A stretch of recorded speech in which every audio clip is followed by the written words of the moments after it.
Hi friends, ഞാൻ ഇന്നൊരു idli recipe ആയിട്ടാണ് വന്നിട്ടുള്ളത്. ഇഡ്ഡലി ഒക്കെ റെഡിയാക്കി വെച്ചിട്ടുണ്ട്. അപ്പോൾ ഞാൻ അതിനെ ഒന്ന് ഇഡ്ഡലി എടുത്തിട്ട് ഇതേപോലെ ഒന്ന് ചെറുതായിട്ട് കട്ട് ചെയ്തെടുക്കുകയാണ് കേട്ടോ. നമുക്കിതൊന്ന് ഫ്രൈ ചെയ്തെടുക്കണം. അപ്പോൾ അതിന് ആദ്യം ഇതേപോലെ ചെറുതായിട്ട് കട്ട് ചെയ്തെടുക്കണം. അപ്പോൾ 3 നേരം നമുക്ക് കഴിക്കാവുന്ന ഒരു മെയിൻ ഫുഡാണിത്. അല്ലാതെ സ്നാക്സിൻ്റെ കൂട്ടത്തിലല്ല ഇത് വരുന്നത്. നല്ല ടേസ്റ്റിയും വളരെ ഈസി ആയിട്ട് ഉണ്ടാക്കാവുന്ന ഒരു റെസിപ്പിയാണിത്. എല്ലാവരും ട്രൈ ചെയ്തൊക്കെ നോക്കണം.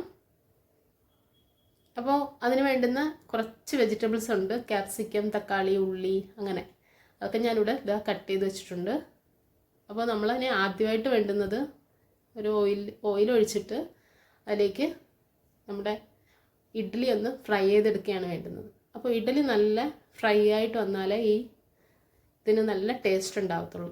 അപ്പോൾ ഒരു ഗോൾഡൻ ബ്രൗൺ വരെ നമുക്ക് ഇഡ്ഡലി ഫ്രൈ ചെയ്തെടുക്കണം.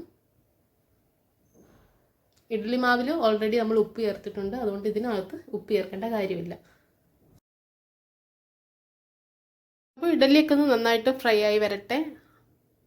അപ്പോൾ ഇതിനു മുമ്പ് ഞാൻ പെരി പെരി മസാല വെച്ചിട്ട് ഇഡ്ഡലി ഫ്രൈ ചെയ്തിട്ടുണ്ട് കേട്ടോ. അപ്പോൾ എല്ലാവരും ആ വീഡിയോ ഒന്ന് കണ്ടിട്ട് വീട്ടിലൊന്ന് ട്രൈ ചെയ്തൊക്കെ നോക്കണം.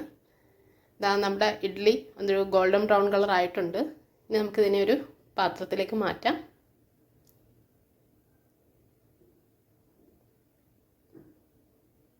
അതേ പാനിലേക്ക് തന്നെ കുറച്ച് ഓയിൽ ഒഴിച്ച് കൊടുത്തിട്ടുണ്ട്. ഇനി നമുക്ക് ഇഞ്ചി, പിന്നെ വെളുത്തുള്ളി, ഇതേപോലെ ചെറുതായിട്ട് അരിഞ്ഞതാണ്, ഉള്ളി, ഒരു ഉള്ളിയാണ് എടുത്തിട്ടുള്ളത്. ഇതെല്ലാം കൂടെ ഒന്ന് വഴറ്റിയെടുക്കാം. അത് ഒരു ബ്രൗൺ കളർ ആകുമ്പോഴത്തേക്ക് നമുക്ക് അടുത്ത ഇൻഗ്രീഡിയൻസ് ആയിട്ടുള്ള തക്കാളി ഇതേപോലെ ചെറുതായിട്ട് അരിഞ്ഞ് വെച്ചിട്ടുണ്ട്, അതുകൂടി നമുക്ക് ചേർത്ത് കൊടുക്കാം കേട്ടോ.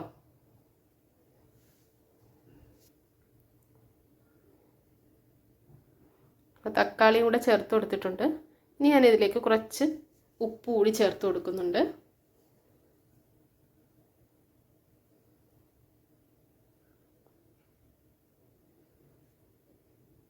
ഉപ്പ് കൂടി ചേർത്തിട്ട് നന്നായിട്ട് മിക്സ് ചെയ്യുക. ഇനി അടുത്തതായിട്ട് ക്യാപ്സിക്കമാണ് ചേർത്ത് കൊടുക്കുന്നത്. ഈ ക്യാപ്സിക്കം ചേർത്തിട്ട് 2 മിനിറ്റ് ഒന്ന് അത് വാടട്ടെ. അതിന് ശേഷം നമുക്കതിലേക്ക് വേണ്ടുന്ന മസാലയെല്ലാം ചേർത്ത് കൊടുക്കാം.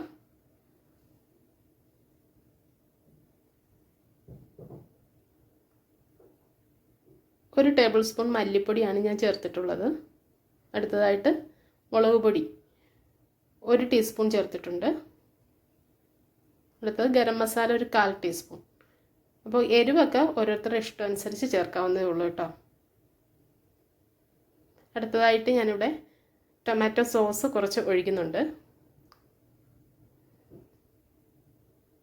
അതും കൂടെ നന്നായിട്ട് ചേർത്തിട്ട് ഒരു 2 മിനിറ്റ് ഒന്ന് നന്നായിട്ട് മിക്സ് ചെയ്യുക. ഇനി നമുക്കതിലേക്ക് ഫ്രൈ ചെയ്ത് വെച്ചിട്ടുള്ള ഇഡ്ഡലി കൂടി ചേർത്ത് കൊടുക്കാം. അപ്പോൾ എല്ലായിടത്തും ആ മസാല വരുന്ന രീതിയിൽ ഇഡ്ഡലി നന്നായിട്ട് മിക്സ് ചെയ്ത് എല്ലാം കൂടി ഒരുമിച്ച് ആക്കി വെക്കണം.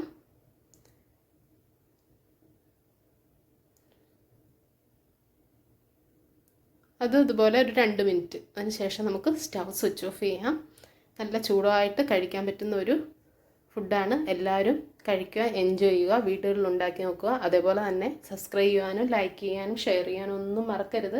ഇതേപോലെ ഒരു ഈസി റെസിപ്പി ആയിട്ട് വരുന്നവർ എല്ലാവർക്കും എൻ്റെ താങ്ക്സ്. ബൈ.